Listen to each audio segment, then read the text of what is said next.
has been blocked from a White House gaggle. Gaggle, essentially, informal gathering of reporters, print, radio, television coming together to be briefed, in this case, by the White House. The White House daily briefing not happening today.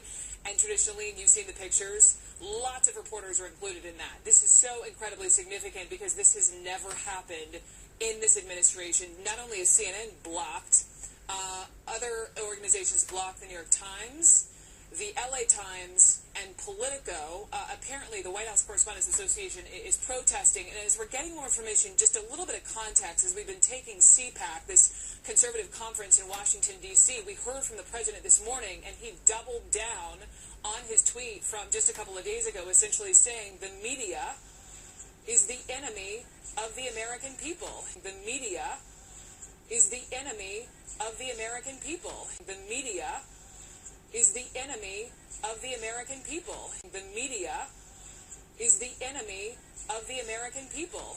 They're very dishonest people. In fact, in covering my comments, the dishonest media did not explain that I called the fake news the enemy of the people, the fake news. They dropped off